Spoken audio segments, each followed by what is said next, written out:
네, 프로의 시선 이어가겠습니다. 현재 우리 시장 저점은 좀 잡았나요? 일단 많이 내려온 마이너스 구간에서의 움직임은 나타나고 있는데 코스피는 2,700 넘기는 게 진짜 어려운 구간처럼 보여지긴 합니다. 매크로의 변화가 좀 느껴지는데 이제 시장에 있어서 포트 전략은 어떻게 전환해야 할까요? 오늘 두 분의 프로와 함께 하겠습니다. 메리츠증권 신유진 부장, MTN 차영주 전문위원 나와주셨습니다. 어서 오십시오.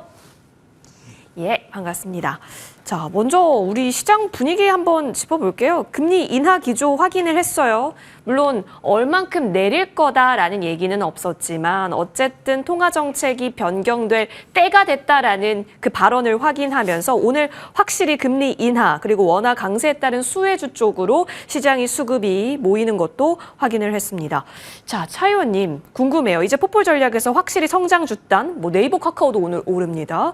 2차 전지, 건설, 바이오 너나 할 것 없이 금리 인하라든지 아니면 항공주나 한국전력과 같이 달러로 결제하는 회사들의 주가까지 오르는데 이제 확실히 기조가 이쪽으로 완전히 틀어졌다라고 봐도 괜찮습니까? 근데 여기서 우리가 한 가지 고민해 봐야 되는 게 그 금리가 인하되면 비용이 줄어드는 거냐 매출이 늘어나는 거냐를 구분하실 필요가 있다고 보는 거죠. 그러니까 금리가 인하가 된다라면 비용이 줄어들고 당연히 기업의 이익이 올라가게 되고 그러면 EPS가 올라가게 되겠죠. 그럼 PR은 낮아지게 되기 때문에 올라가는 것도 일견 틀린 것은 아닙니다. 그런데 만약에 정말 무슨 갑자기 일이 생겨서 금리를 올려버린다? 그러면 거기에 투자했던 사람들은 어떻게 되는 거죠? 다시 팔아야 되는 거 아닌가요? 자, 우리가 비용이 줄어드는 것보다 주식 투자자들이 추세적으로 갈 수 있어요. 지금 질문의 요지는 저는 이렇게 받아들였습니다. 이걸 가지고 단기 트레이딩 하겠다라고 본다면 당연합니다. 하지만 금리 인하 기조에 우리가 투자하겠다라고 본다면 결국 여기서 매출이 늘어나는 기업으로 봐야 되지 않을까 싶어요. 그러니까 금리 인하에 따른 수혜주들은 많습니다. 여러 가지 네카오라든지 우리가 제약바이오도 얘기를 했었고 저는 현대차도 한번 지난주에 말씀드리지 않았습니까? 현대차를 말씀드렸던 건 결국 금리 인하에 따라서 매출이 늘어날 가능성이 있다고 보는 거죠. 그래서 금리 인하 수혜주 옥석가리가 필요하다라고 보여집니다. 일단 금리가 인하되는 기조가 확정이 되고 나면 두 가지죠. 하나는 이미 시장에 어느 정도 반영이 되고 있다는 거죠. 국채 같은 경우도 어느 정도 반영이 되고 있고 이미 올 거라고 한다면 우리가 그렇잖아요. 지나가다 갑자기 누구한테 뒤통수를 맞아야 그게 서프라이즈지. 자, 너 때린다 하면 이미 다 이렇게 하고 있으면 아무리 때려도 안 아픈 것 같잖아요. 그래서 저는 뒤늦게 우리가 금리 인하에 따라서 비용이 절감되는 것을 수혜주로 본다는 것은 조금 한 템포 늦은 감이 있고요. 그럴 때 많은 사람들이 생각하지 않은 매출이 늘어나는 쪽에 관심을 갖는 것이 오히려 향후 전략으로 좋지 않을까 싶습니다. 포인트를 짚어주셨어요. 다 같은 금리 인하. 다 같은 원화 강세에 따른 수혜주로 묶어서 볼 것이 아니라 그런 금리 인하 기조가 나오고 원화 강세가 나왔을 때 그것에 대한 효과가 코스트 감소 쪽에만 제한된 건지 아니면 매출 증대까지 확대를 시키는 것인지를 확인해보고 옥석 가리기 필요해 보입니다. 그럼 역으로 신 부장님, 만약에 이쪽에 있어서는 뭔가 좀 계속해서 체크가 필요하다면 원래 그동안 잘 갔었던 쪽 있지 않습니까? 역으로 수출주, 오늘 좀 많이 어려움도 나타나고 있고 화장품, 음식료, 지금 약간 기세가 이렇게 살아나지 않아요. 예전만치 못합니다. 여기에 더해서 반도체까지 지금 굉장한 시간과 많은 공들이 들어가 있는데 주가의 탄력도는 우리에게 화답을 못 해주고 있는 상황이거든요. 그럼 이제 이런 기조와 맞물려서 금리 인하 기조와 맞물려서 헤어질 때를 우리는 맞이했다라고 봐야 하는지요? 그렇게까지 극단적으로 보진 않고요. 일단 오늘 금리 인하 대표 수혜주인 바이오 섹터만 좀 좋은 모습이고 대표주인 반도체, 이런 엔비디아 영향이 좀 조정이 나오고 있는 것으로 보이고요. 화장품, 음식료 등 이런 원화 강세 영향으로 수출주 전반적으로 좀 조정받고 있는 모습인데 그냥 많이 오른 데 따른 조정으로 보이고 아직 뭔가 단정 짓기에는 엔비디아의 실적 발표도 남아있고 고시고 시장 분위기가 어느 순간 확 바뀔 여지도 있기 때문에 지금 딱 극단적으로 뭐다라고 얘기하기는 좀 이르다 생각하고 있습니다. 지금은 너무 이르다. 그리고 기회가 아예 없는 것은 아니다. 특히 반도체 쪽에 있어서는 그럼 잠시 후에 조금 더 짚어보는 것으로 하겠습니다. 오늘 이 속에서 가장 빛이 나는 곳 여러분은 어디라고 보십니까? 일단 바이오가 좀 주름 잡고 있죠. 상승 상위 종목만 보아도 와 정말 땡땡땡 바이오들의 향연이 펼쳐지고 있는데 근데 외국인이 지금 이 속에서 담고 있는 종목을 보면요. 바이오 종목을 10위권 내에서 찾기는 어렵습니다. 그렇죠? 그럼 기관 쪽 한번 볼게요. 기관이 담는 걸까요? 일단 유한양행 오늘 52주 신고가 또 기록을 했는데 담고 있고 그리고 또 보니까 셀트리온도 확인이 되고 있습니다. 뭐 유한양행, 셀트리온, 기관이 오히려 바이오를 조금 담기는 하네요. 자, 차 의원님. 기존에 우리가 주시하던 강자 바이오보다 오늘 신흥 바이오들이 좀 움직이는 것 같아요. 요것의 의미가 조금 다른 걸까요? 이제 금리 인하 방향이 확실해진 데에 따른 안도가 전반적인 바이오 수급으로 다 매기가 집중됐다라고 보시는지요? 예, 그렇게 봐야 되겠죠. 그러니까 시장에서 특징을 보게 된다면 그동안 이제 MTM 보셨던 분들은 우리가 그 대형주가 먼저 움직이고 네. 특히 올해의 특징이죠. 대형주가 먼저 주도주가 나서고 대형주가 잠깐 쉬어질 때 중소형주들이 이제 확 움직이죠. 같은 섹터 내에서. 그래서 제가 항상 올 들어서 처음으로 여러분들이 말씀드린 게 페이스메이커의 부분들 말씀드린 거 아니겠습니까? 삼바랑 한미약품, 셀트리온이 전혀 밀리고 있지 않죠. 이들이 단지 쉬고 있는 듯한 모습을 보이다 보니까 다른 제약바이오들이 움직이는 거죠. 여기에 이제 우리가 쉽게 얘기할 수 있는 것은 뭐 신약에 대한 부분들, 그다음에 FDA 승인, 여기에 뭐 금리 인하에 대한 부분들 다 이제 얘기 갖다 붙이는 거죠. 테마주들이 움직일 때 가장 확실한 것은 정확히 뭐보다는 우리가 확 인식할 수 있는 거예요. 우리가 보면 어디서 라면 냄새가 나타난다? 먹어야 된다. 이런 것처럼 지금 금리 인하하면 거의 방송 출연하신 유튜브 포함해서 99.9%가 제약바이오 얘기하실 거예요. 그러다 보니까 제약바이오 그 뒤늦게 보니까 대장주는 좀 많이 올랐네. 그러다 보니까 중소형주에서 어떤 한 트리거가 딱 나타나면 그것이 폭발한다라고 보는 거죠. 자, 금리 인하가 제약바이오가 수혜를 본다? 어떤 논리고 보시는지 혹시 차분히 생각은 해보셨나요? 그래서 그 얘기를 하면 너무 길어지니까 지금 올라가는 종목들이 금리 인하의 수혜주다라고 저는 볼 수 있는 종목들은 몇 개 안 되는 것 같아요. 왜냐하면 제약바이오 같은 경우 그 연구개발 비율로 감가상각을 떨어버리기 때문에 생각만큼 그렇게 비용 많이 안 들어가요. 그리고 수혜를 본다 하더라도 감가상각으로 20년 생각하는데 0.25% 금리 인하한다고 수혜를 얼마나 볼까요?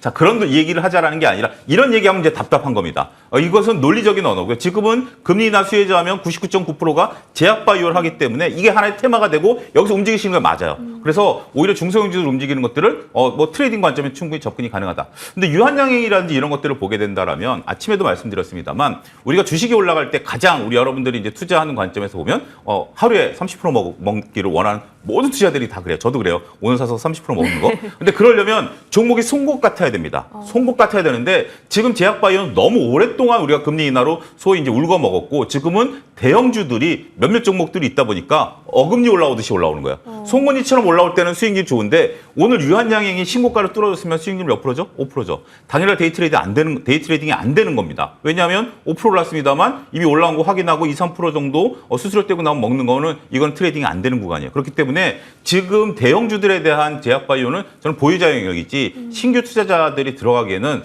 글쎄요. 워낙 그 대안주들이 많기 때문에 조금 리스키하다 이렇게 말씀드리도록 하겠습니다. 보유자들의 영역. 왜냐면 대안주가 많기 때문에 알겠습니다. 근데 이제 시선은 가죠. 일단 유한양행이 밀었다가 또 가니까 힘이 좋네. 그러니까 면역항암 쪽으로 일단 계속해서 좀 치고 갈 수 있는 힘을 우리가 키워볼 수 있을까? 또 바이오 신약사, 뭐 에이프릴 바이오라든지 ABL 바이오라든지 리가캠 바이오라든지 이런 플랫폼 키워드까지 다 강합니다. 그러면 우리 신 부장님께서는 지금 좀 좁혀보고 계시는 키워드는 이쪽에서 충분히 트레이딩 매매가 가능하다고 보시는지도 궁금해요. 저는 뭐 CDMO 쪽도 좋게 보지만 이쪽 ADC 그리고 면역 항암 관련제 이쪽도 괜찮아 보인다고 생각하는데요.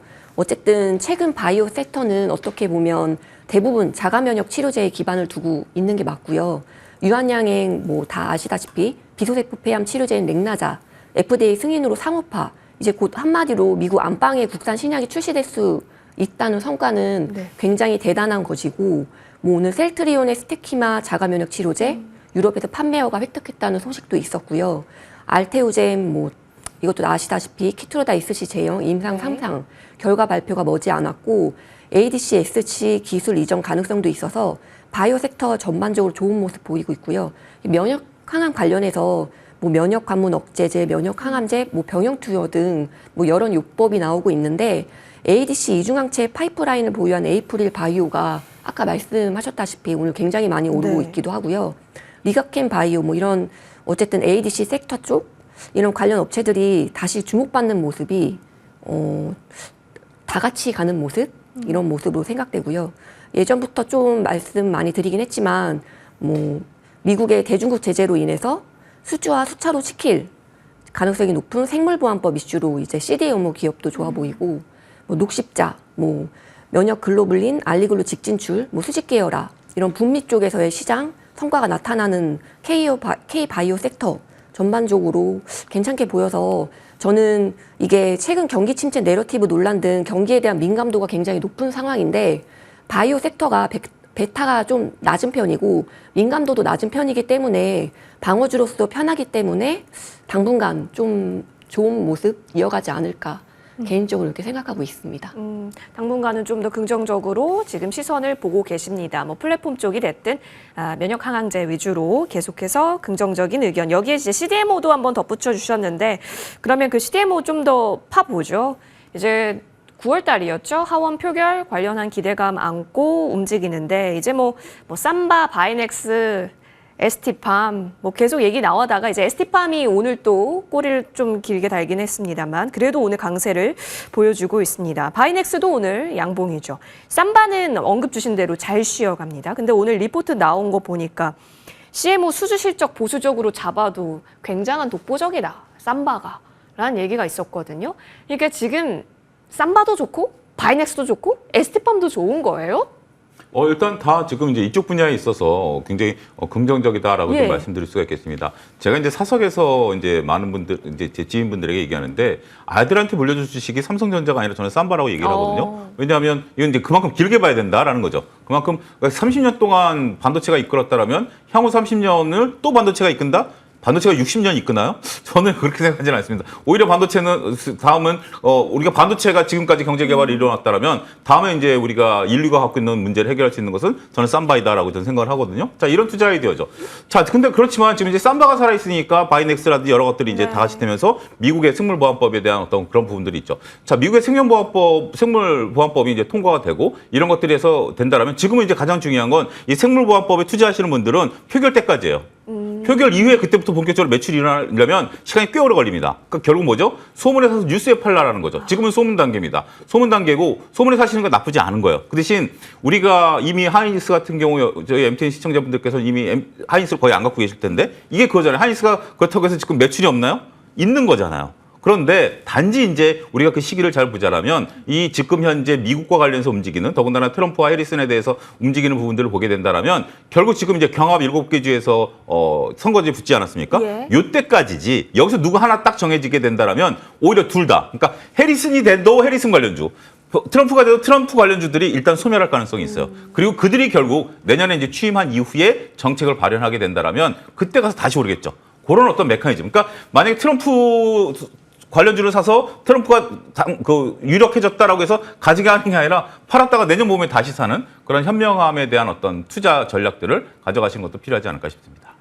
기대감 구역이기 때문에 지금은 뉴스가 나오면 그때까지의 이벤트 기한으로서 여러분이 시세 끌고 가보시는 것 그리고 실질적으로 누가 되고 나서부터 정책 입안 그리고 발의 쭉쭉쭉 될 때 그때 또 기대감과 함께 움직일 종목 그 구간에 맞춰서 전략이 중요하다라는 말씀을 해주셨습니다. 좋습니다. 근데 오늘 또 많이 내리는 바이오단은 또 테마성 바이오단이지 않을까 싶습니다. 제약바이오요. 코로나 쪽이라든지 아니면 비만 치료제와 같은 테마성 재료 여전히 괜찮다라고 보신지 궁금한 게 뉴스가 계속 나온다라는 거거든요. 신 부장님, 그 코로나는 이번 주가 유행의 정점이다라는 소식 때문인지 그렇고 근데 엠폭스는 태국에서 또 변이가 발생했다라고 해서 일부 종목, 세니젠 같은 종목만이 강세, 나머지는 추세가 조금 꺾여 있기도 합니다.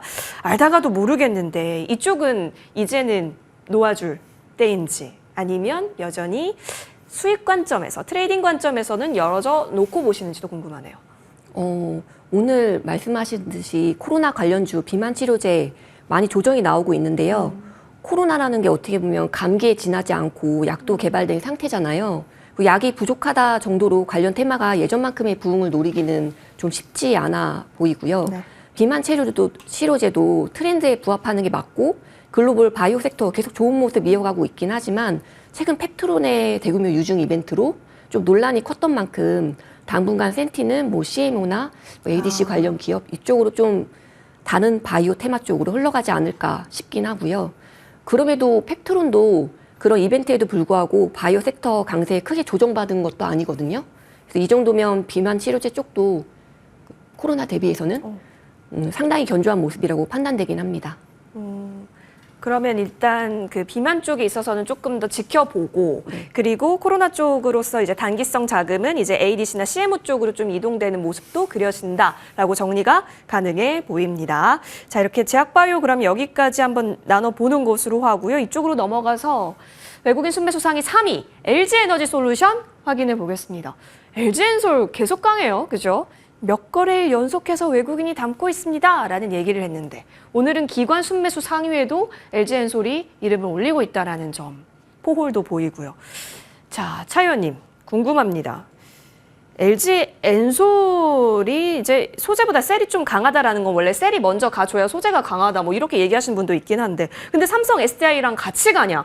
그와 생각해보면 이제 LG엔솔이 또 끌고 가줘서 이게 어떤 LG엔솔의 개별적 재료로 봐야 하는지 아니면 이전에 언급해 주셨던 지수 관련한 느낌으로 봐야 하는지 궁금해요. 지금 이제 LG엔솔이라든지 만약에 뭐 2차전지를 보게 된다면 여러분들 생각이 다 각양각색일 겁니다. 일단 지금은 포비아 현상임에도 불구하고 왜 올라가지? 그다음에 뭐 2차전지를 좋아하시는 분 이제 진바닥이야라고 얘기하실 수가 있겠죠. 자, LG엔솔을 저는 지금 현재 어떤 펀드멘탈이라든지 내용을 가지고 하면 정말 각양각색의 얘기가 나오고 일관된 설명이 안 된다라고 보여집니다. 근데 LG엔솔의 차트를 놓고 한번 보십시오. 차트는 제가 항상 말씀드리지만 이름을 가리고 보셔야 됩니다. LG엔솔이라는 이름을 가리고 저 차트를 보게 된다면 어때요? 차트는 굉장히 매력적이죠. 예. 그리고 올라오면서 거래량이 붙습니다. 전형적으로 따라가야 되는 차트죠.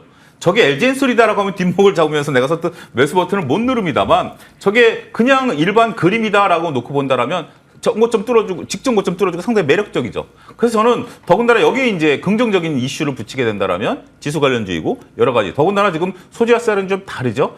지금 이제 소재 같은 경우는 우리가 다양한 어떤 아직까지는 개선돼야 될 점들이 있습니다만 오히려 셀 같은 경우는 이번 화재 사건의 반사이익을 볼 수 있는 부분들이죠. 실명제가 이제 거론이 되고 있고 아직까지 우리나라의 이제 그 셀이 전반적으로 비교 우위에 있다라는 측면에서 본다라면 그 충분히 지금은 좀 어떤 과거에는 같이 가다가 이제는 같은 2차전지가 아니야. 우리가 한 몸인 줄 알았는데 알고 보니까 우리는 서로 다른 몸이야라는 것들이 이제 나타났다라고 봐야 되겠죠. 뭐 이런 것들은 올라오니까 설명이 저는 가능하다라고 봐요. 솔직히 말씀드리면. 근데 이제 차별화된 부분에 있어서는 뭐 나름대로 그전에도 좀 말씀을 좀 드렸던 부분. 왜냐하면 화재가 났을 때 제가 이틀인가 연속 말씀드렸죠. 왜 전고체는 안 오를까요? 그러다 전고체가 그다음에 올라간 거 아니겠습니까? 그런 것처럼. 근데 저는 여전히 이쪽은 트레이딩 관점에서 가능하다라고 봐요. 저는 여전히 삼성 SDI가 물려도 괜찮다. 그러니까 오히려 지금 이제 LG엔솔도 나쁜 건 아니고요. 제일 강한 건 LG엔솔이에요. 더군다나 지금 아직까지 많이 안 올랐기 때문에 센 놈에 붙어야 되면 저는 LG엔솔이 맞습니다. 하지만 서로 뒷목을 잡고 있는 그래도 2차전지가 여기서 지금 턴어라운드 할 수 있을까라는 부분들로 봤을 때는 저는 삼성 SDI를 묻어두는 전략 이것도 가능하다. 그러니까 빠르게 치고 가려면 LG엔솔 그다음에 그냥 한 10% 정도는 내가 여기서 한번 크게 시세를 내던 아니면 물려도 가져가던 하면 SDI가 날 수 있다. 왜냐하면 SDI는 BMW 대부분에 납품을 하고 있고요. 그다음에 안전성 부분에 있어서는 삼성이라는 그 안전성이 상대적으로 두드러지고 있다. 이렇게 말씀드리도록 하겠습니다. LG엔솔이 나쁜 건 아니고요. 여러분들의 성향에 따라서 투자하시면 되지 않을까 싶습니다. 맞아요. 삼성 SDI가 또 전고체 부분에 있어서는 조금 더 이렇게 힘을 주고 있다라는 부분도 같이 있기 때문에 긴 호흡이 필요하고 충분히 안정적으로 내가 끌어가보고 싶다 하시는 분에게 있어서는 2차 전지단에서 삼성 SDI를 언급 주셨습니다. 자, 그런 가운데 사실 그러면 아까 전에 뭐 전기차 화재주도 얘기를 해주셨긴 했는데 우리 신 부장님, 근데 사실 이쪽도 좀 돌아가거든요. 흐름이. 그러니까 전기차 화재 관련해서 계속 순환이 그 안에서 돌아요. 뭐 소방 관련해서도 돌고 그리고 옛날에는 그 완속 충전기에다가 조금 더 달아서 통신 모뎀 다는 쪽이 뭐 그 부각이 됐다가 이제는 뭐 더 개별적으로 확산이 되다 보니까 이 안에서 순환이 돌다 보니 조금 더 어지러운 면도 없지 않아 있거든요. 근데 이슈가 중요한 사안은 맞으니 주식시장에서는 어디까지 받아들였다라고 생각하시고 지금도 기회가 있다라고 보시는지요? 저는 전기차 화재주 딱 국한에 보고 있진 않긴 하고요. 그리고 오늘 화재주가 특별히 오른다? 이런 느낌이 아니긴 한데 저는 그동안은 진짜 2차 전지에 대한 뷰에 대해서 좀 바닥권에 있긴 하지만 기회비용이란 것도 있고 그래서 굳이 미리 매집해서 고생할 필요가 있을까? 좀 더 두고 보는 게 좋지 않을까? 이렇게 생각하고 있긴 했는데요. 최근에 조금씩 생각을 다시 해보고 있거든요. 아무래도 최근에 화재 사건이 생각의 전환을 하게 된 계기인데 중국 배터리 기업의 품질 이슈로 국내 기업의 반사수혜가 크지 않을까 생각되고요. 2차 전지에 대한 뷰를 안 좋게 봤던 이유 중에 1위 기업인 LG 에너지 솔루션이 중국을 제외한 전 세계 시장에서 지난 상반기에 중국 CATL에 1위 자리를 내줬거든요. 그런 보도가 있었었는데 전방이 안 좋은 건 둘째치고 가성비에 계속 밀리는 게 밸류에이션 저하, 실적 저하로 이어지고 있었던 거로 보이고요. 근데 이번 화제 이슈로 국내 기업의 품질 이슈, 품질 우위, 그리고 여기에 국내 기업들도 LFP 배터리 등 가성비 배터리를 들고 나가고 있는 만큼 변화가 생길 것으로 여겨지고요. 일단 그렇다고 현재 배터리 산업을 다 완전 좋게 본다? 이런 것까지는 아니고요. 눌려있던 주가가 충분히 오를 수 있는 상황이구나 생각이 되고 뭐 당장 사자 이런 마음까지 드는 건 아니지만 좀 관심 두고 지켜봐야 되겠다. 오늘 LG 에너지 솔루션이 121선 넘기도 했잖아요. 네. 좀 더 한번 지켜봐야 되겠다 이렇게 생각하고 있습니다. 좋습니다. 오늘 전저를 높였어요. 전저점 이상으로 올라왔습니다. LG 에너지 솔루션.